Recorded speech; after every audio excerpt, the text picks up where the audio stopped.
Incredible flavours, even better stories. One pour, 10 minutes, Aussie bourbon lovers sharing bourbon with Australia. No pop today. Sorry about this. It's just a very small bottle too. It's very cute. What are we drinking, Dave? This is Makers 46 Cask Strength. Oh, I've given you a lot for 10 minutes too. Oh, wow. We might have to go a little longer.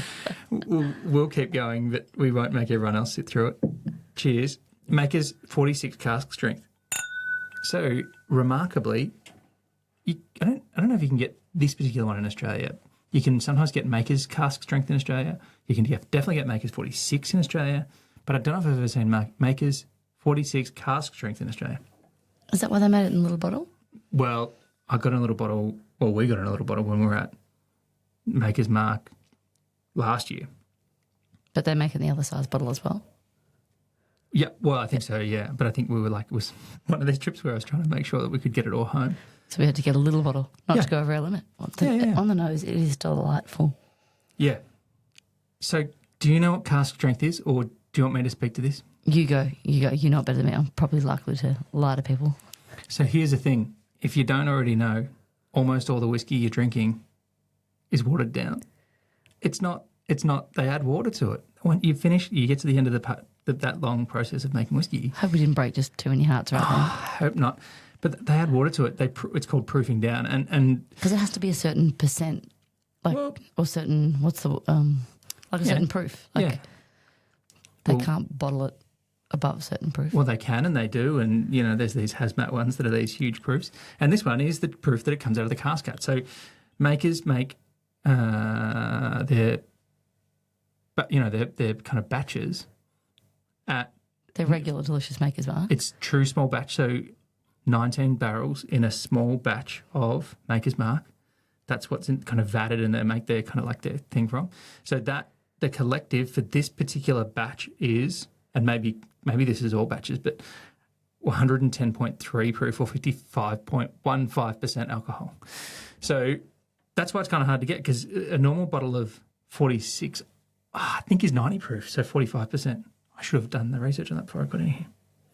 So to make a normal bottle's Maker's Mark, they blend it and then water it down until it's all... Well, they blend the barrels. The exact same. And that's happened here too. This isn't a single barrel, because that's different again. If it's just one barrel, that's different too. But this is the strength that it comes out of the barrel at. Mm-hmm. Mm-hmm. So they haven't watered it down.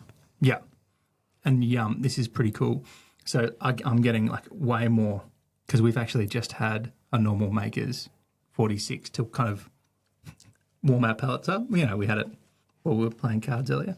But I reckon I'm getting a lot more oak on that. And this is this really interesting thing that happens when you go from cask strength and it's go to proof it down. And that's why they often will say when you're tasting, add some water. Well, I like it with water. And so this, to me, has a lot more heat at the top of my mouth, which I don't get with a lot of them. Often I'll just get all these delicious flavours and then a little bit of a heat or a burn, I call it, afterwards. Whereas this, I instantly get heat on the top of my mouth and on my tongue. Still delicious, but there's definitely, to me, a lot more heat, even though I've popped a bit of ice in there. And I think it's quite interesting to drink this against the from normal 46, because I feel like the mouth feels a bit richer as well, a bit creamier, a bit more. And the longer you leave it in there, I find too that the flavours are changing. Yeah. I'm getting like some tropical fruit or something. Yeah, I was going to say marmalade maybe? Yeah, apricots or cool peaches, something summery. That's nice. So is this the closest you'll get to thieving from a barrel? If you can't thieve from a barrel, you just...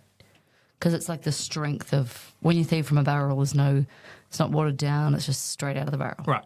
So you can there's some experiences at Star Hill Farm where you can thieve from a Maker's Mark barrel, but if you can't do it, then the cask strength releases are the ones that are the closest you can get, yeah. Or is a single barrel? Well, single barrel, they water it down? Yeah. Yeah, I see. So cask strength is... It's still batched, right? So they've still put 19 barrels together to get to the... But it's the strength that is, yeah. And so a single barrel is much more often they'll choose what they think are the best barrels or what are the best barrels, and you'll be tasting one of those. Yeah. Oh, I love it. There's so many different things. But here's one of these great things. So, we were so spoiled by Trevor Oh, it was amazing. Maker's Mark.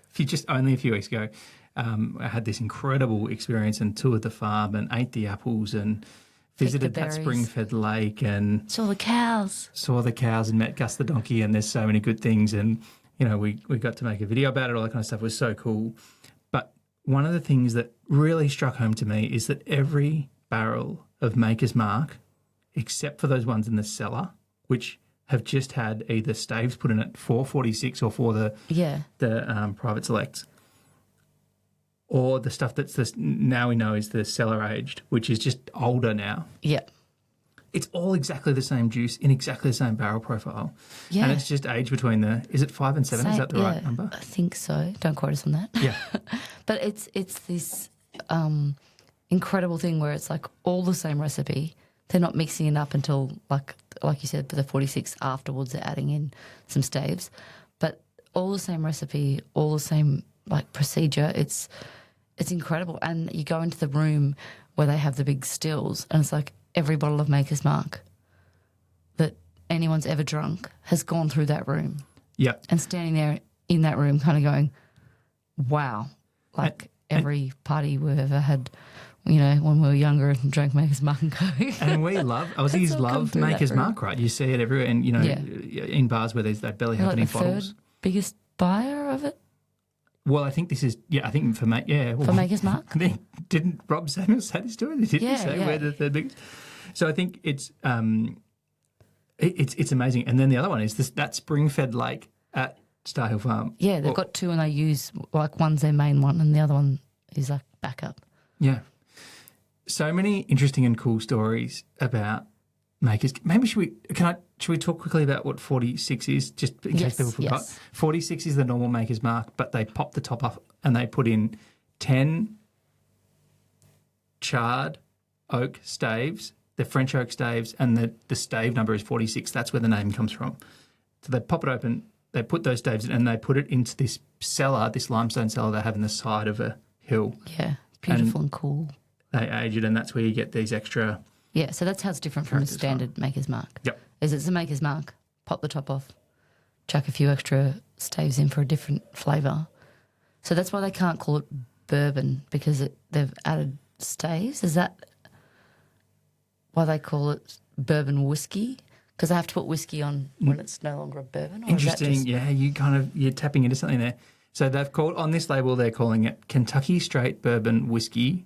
Yeah. Barrel finished with oak staves. I think they're still allowed to call it that because they're not adding, it's still in the original cask. They're not changing it from barrel to barrel, or they're not using they're doing all the rules that you would normally do for bourbon. Yeah. But then they're just throwing a few extra staves in at the end. You're in a real technical place here because so the difference between Woodford Double Oaked is that they use a brand new barrel again for the next one, and this is true of Forest 1910 as well. So that is definitely still bourbon because it's just you can go to a second new charred oak barrel. You can go to as many as you want. Yeah, but it has to be a new charred oak barrel. Yeah, but Angel's Envy isn't. Angel's Envy goes to a port cask, which is a secondary one. So that is technically adding something. Yeah. So they have to use kind of funky language where they say finished in port wine barrels. But one of the things I love about the 46 is that, obviously, Maker's Mark is an amazing product, and when you inherit, third generation, he inherits his, this incredible product and an amazing story, an amazing distillery, and he wanted to make, how was he going to make it his own? I think that's real. That's what fascinates me, is that he was able to add something, putting the staves in, something different, new, unique, and it has definitely added to it. So cool. And lots of places now are doing it, right? Adding extra staves. Well, stave finishing is definitely becoming a bit more of a thing. I don't know if lots of places are doing it, but it's definitely more of a thing. And the flavours you get from it are amazing. If you tried 46 next to Maker's Mark, you'll definitely taste the flavour differences. Because it's that wood that gives it a lot of the flavour too, because as it goes in and out, the heat and the cold, all that delicious flavour comes from the wood. So good. And it's the bit that's unpredictable, which I think is fun. It's the difference the wood's going to make. And we had so much fun at Star Hill Farm. We've told everyone that they should go all the time. Definitely need to go. It was our third visit, and we were treated to so many awesome stories. And we're looking forward to going back. And we picked up the book as well. It's called My Autobiography. It's about the Maker's Mark story. It's by Bill Samuels Jr. and it's so cool. So worth a read as well if you're looking for some reading about bourbon. Definitely. Cheers. Thanks for listening. Make sure you're connected with us on TikTok, Instagram and YouTube, and stay connected with us by clicking subscribe on your favourite podcast app.